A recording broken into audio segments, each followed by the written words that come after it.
Bienvenue au Roble Show. Ah, ça commence mal. Enac, tu veux faire le démarrage. Enac, vas-y, je t'en prie. On attaque, dernier Roble Show. On est ici dans le magasin Snow Leader à Annecy à l'occasion du High Five Festival 2016. Et on a pour terminer un très très beau plateau. Enac Gavaggio, Alexis Pinturo, Laetitia Roux et Laurent Daviet. Je ne sais plus dans quelle discipline tu cours, Laurent. T'es journaliste, toi. Moi, c'est la Roblechonade. Voilà. Journaliste de Ski Chrono, du magazine Ski Chrono. On va passer une quinzaine de minutes ensemble. Et puis, on va tout de suite commencer parce qu'on a quand même quelques médailles d'or ici sur ce plateau. Donc, Laurent, est-ce que tu peux nous rappeler les palmarès de nos trois invités ? Il n'y a que du lourd. Hein. Alors, je vais commencer par Laetitia. C'est 15 titres de championne du monde, 23 titres, je crois, de championne de France. Dès qu'elle prend le départ d'une compétition de ski alpinisme, elle gagne. Donc, ça pose le personnage. Ou au pire, elle fait médaille d'argent. Ou médaille d'argent. Voilà. Les jours où elle est un peu moins bien. Alexis Pinturo, on l'appelle la bête dans le milieu, c'est 15 victoires en Coupe du Monde. Il a simplement rejoint Kili au niveau des records de victoires de Français. Une médaille de bronze au championnat du monde en géant et une médaille de bronze aux Jeux Olympiques en géant. Voilà. Enac, c'est 7 médailles aux X Games, une participation à la Pyramenta, une participation à la Transjurassienne.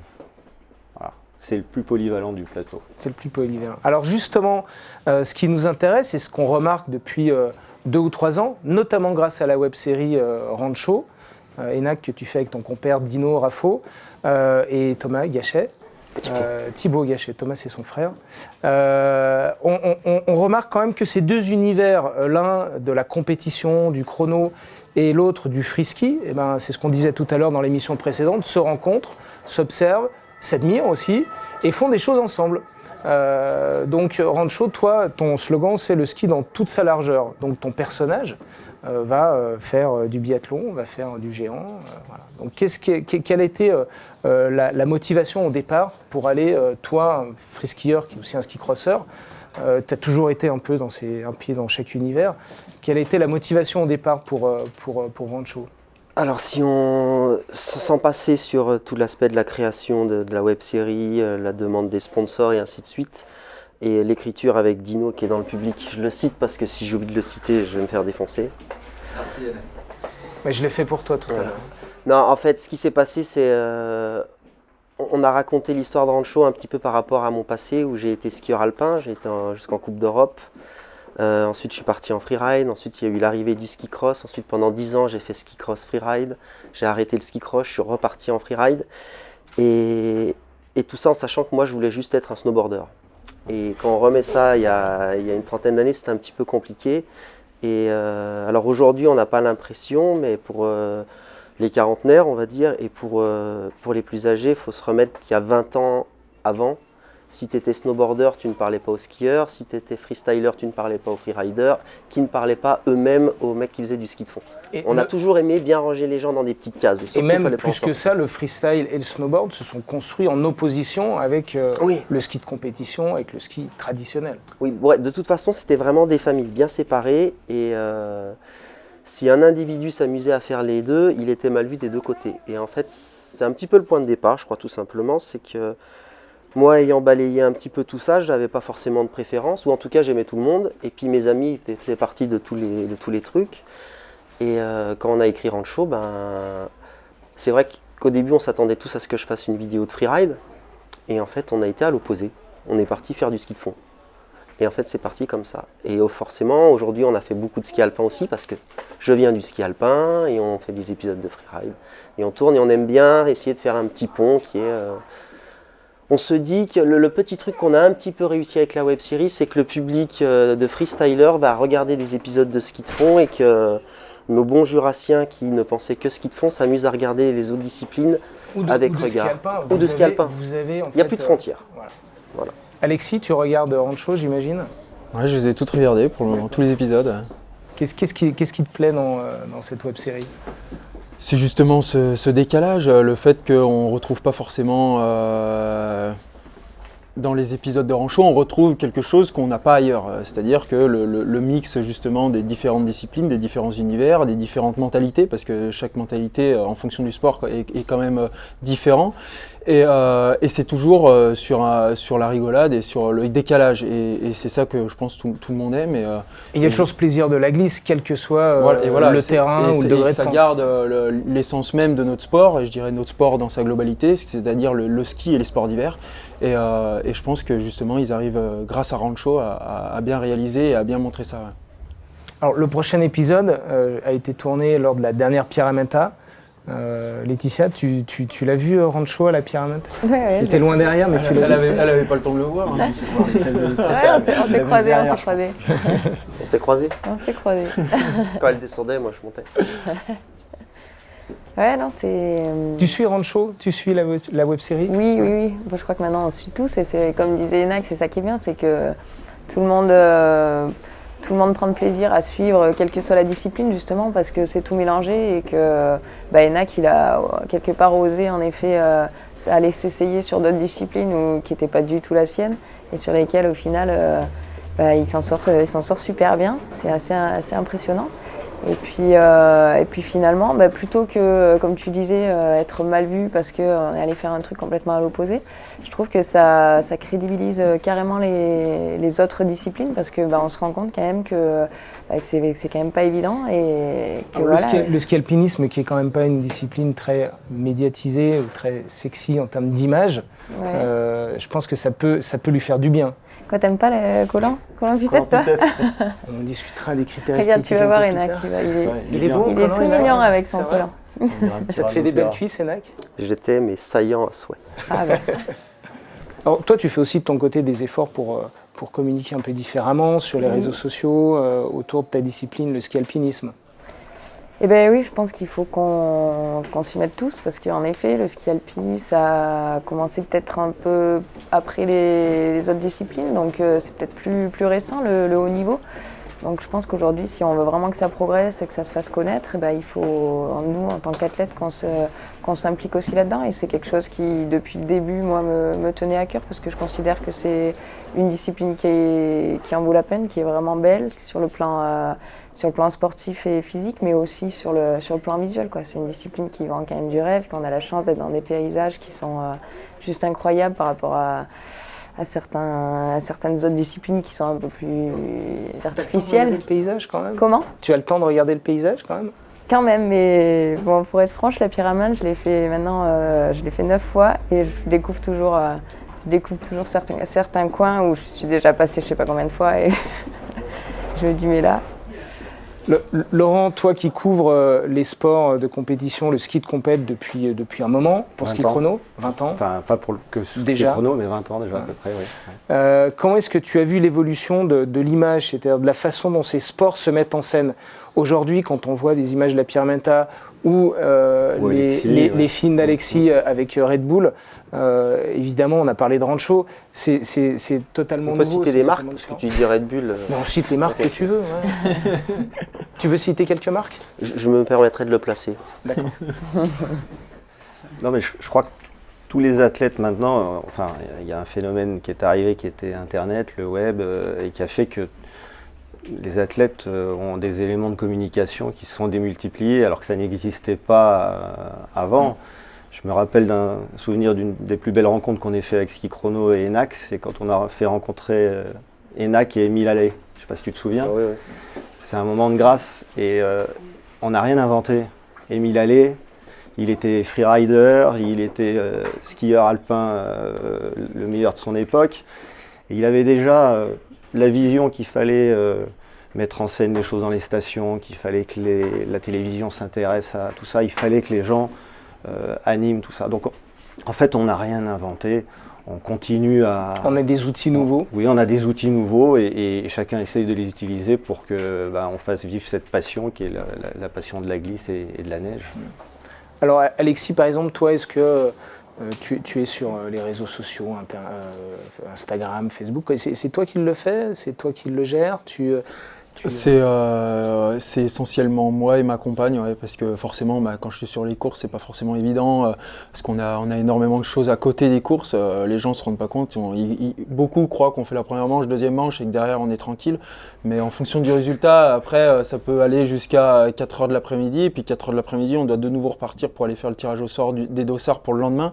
Et donc ouais, c'est des programmes qui sont assez chargés, donc c'est pour ça que ma compagne, Romane, m'aide aussi pas mal là-dedans. Ouais. D'accord. Surtout que c'est 10 mois d'entraînement pour des séquences de chrono qui font 2 minutes sur un géant. C'est un sport très ingrat, c'est-à-dire voilà, comme le dit Laurent, on fait 6 mois de préparation. Enac faisait pareil à l'époque. Bon, maintenant il a un peu perdu. Laetitia s'entraîne toute l'année. C'est des sports qui sont ingrats dans le sens où nous, c'est 5 mois dans l'hiver. Et sauf qu'avant ça, c'est toute la préparation, elle est faite en amont. Donc pendant l'été, on s'entraîne et on s'entraîne donc pour nos sports différents. C'est-à-dire que Laetitia, elle va pas aller faire des barres de muscu, hein, comme nous, on a besoin d'en faire, mais elle va en faire aussi, mais pour sa branche. Et moi, je vais pas aller faire autant de vélo ou de course à pied qu'elle va peut-être faire.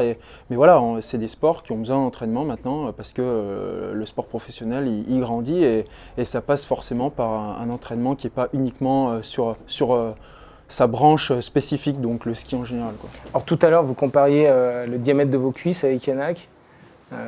Enac, tu disais qu'il y a un jour, il y a longtemps, tu avais à peu près les mêmes. J'avais les mêmes choses. Ouais. Plus, maintenant c'est fini. Maintenant tu fais des films. J'ai pris de l'âge. Hein. Du coup voilà, non, forcément ça tourne après. Hein. Mais la prep physique après, oui, Non, moi je trouve que c'est toujours. Ce qui est vraiment compliqué, c'est, je pense réellement que dans tous les sports d'hiver, en tout cas les athlètes, on a vraiment des athlètes, en tout cas en France, d'exception. Qu'effectivement les médias, les grands médias ne s'y intéressent pas forcément. Et en fait, les mecs sont vraiment hyper cool, hyper ouverts. Et malheureusement, au moment donné où on va s'intéresser à eux, c'est au moment donné, les 3 mois forts de la saison, ils n'ont pas le temps, puisqu'il faut qu'ils soient attaqués dessus. Et du fois, on passe à côté de jolis messages. Mais là, on a, tu vois, les jeunes, tout à l'heure, il y a Victor qui est là, qui commence qui commence à jouer un petit peu avec les milieux du freeride et tout ça. Et petit à petit, je pense que c'est, je pense même que en tout cas pour les alpins, parce que je connais bien le système, il va commencer un petit peu à s'ouvrir et que même les coureurs vont avoir un peu plus de temps pour eux. Parce qu'aujourd'hui, c'est vraiment très très très carré et c'est un petit peu dommage parce qu'on n'a pas en tout cas les journalistes, nous, on n'a pas beaucoup de temps. C'est ce que disait Jean-Fred Chapuis tout à l'heure. Il a finalement le temps de tourner ces épisodes de web-série à la fin de la saison. Il a quelques jours pour faire les tournages et le reste de l'année, le reste de l'hiver, il n'a pas le temps. Que la Fédération internationale de ski a vraiment aussi verrouillé son système et que c'est pas non plus évident pour les athlètes de communiquer pendant une Coupe du Monde. Tout ça est très, il y a des règles parce qu'il y a des droits de télé, tu connais ça, Enac, tu as essayé de faire un tournage sur une Coupe du Monde de ski alpin, je crois que ça a été le plus compliqué. C'est compliqué. Voilà. Donc il faut aussi que la Fédération internationale de ski essaye d'assouplir un peu. Oui, un petit peu pour que les athlètes aussi. Elle a besoin des athlètes quand même. C'est quand même eux qui font le spectacle et qui font le sport. Donc, Et Laetitia, toi, tu fais partie des rares athlètes qui passent beaucoup de temps à communiquer, à poster. Tu es un peu une exception dans le ski alpinisme. Ça commence, les jeunes skieurs commencent à le faire. Je pense que maintenant, il y en a beaucoup qui essaient quand même de communiquer, et notamment sur le reste de l'année, en effet, même sur d'autres disciplines, sur la prep, que ce soit en trail, en vélo, tout ça, c'est vrai qu'on a plus de temps. Je pense que maintenant, oui, il y en a beaucoup qui s'investissent dans la communication via les réseaux sociaux. Au tout début, c'est vrai qu'il n'y en avait pas beaucoup quand même. Il n'y en avait pas beaucoup et c'était compliqué. C'était d'avoir les médias, c'était beaucoup d'énergie et pas forcément beaucoup de retours. Mais on voit que ça évolue vraiment vite maintenant et que là, c'est lancé, j'ai envie de dire maintenant. Alors, après, je dirais qu'on a quand même, pour rebondir à ce qu'elle dit, on a quand même un point fort dans notre sport, c'est qu'on est au contact de la nature et toute l'année. Laetitia en particulier, elle est toujours au sommet pendant l'hiver des différentes cimes et du coup, ça fait automatiquement parmi les plus belles photos qu'on peut faire au jour d'aujourd'hui. Et donc ça, je pense que c'est un point fort. Vous n'êtes pas dans un gymnase. Voilà, on n'est pas dans un gymnase, on n'est pas au milieu d'un stade de foot. On montre quand même des choses qui sont tout simplement la vie et qui sont autres que finalement le superflu de la vie au quotidien. Alors, si Enac vient faire du piquet ou la pyramide, est-ce que vous, Laetitia ou Alexis, vous allez faire du freeride dans un prochain épisode Ah, mais moi j'adore. Moi j'adore aller. C'est une skieuse alpine à la base. Ah ouais, déjà. Déjà. Non, mais c'est vrai que j'adore essayer d'autres disciplines. Et ce qu'il a fait Enac, moi, c'est mon rêve, j'ai envie de dire, de partager avec les athlètes de haut niveau des autres disciplines ce qu'ils peuvent vivre et découvrir leur discipline. Donc on aimerait te voir descendre un peu avec des skis plus larges. Ben oui, mais ouais, ça c'est pas un souci. Hein. Enfin, c'est pas un souci de me voir après, de descendre. Maintenant, ça me ferait bizarre de remettre des skis géants. Hein. Je pense que je prendrai la première porte, après je m'engage pas sur la deuxième. Et Alexis, il en fait aussi. Ouais, du freeride, surtout du freeride, on en fait pas mal, ou même par exemple de la peau de phoque un peu moins parce que ça demande un peu plus de temps, alors que monter en télésiège c'est plus simple.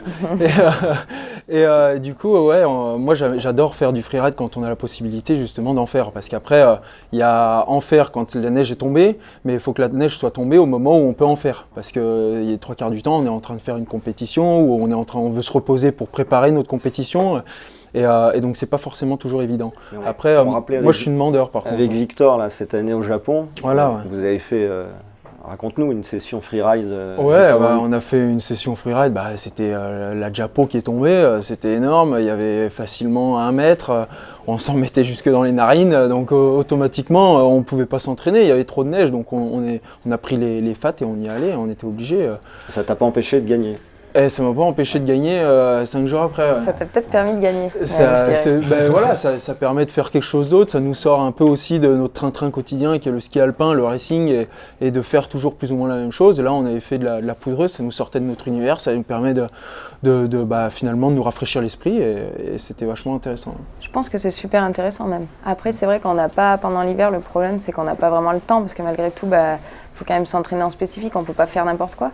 Mais quand je faisais de l'alpin, par exemple, j'ai le souvenir, les gamins, ils faisaient du piquet et on n'avait presque pas le droit d'aller faire de la poudre, quoi. Il y avait de la poudre et non, ils damaient, ils lissaient le stade pour qu'on soit sur le stade, quoi.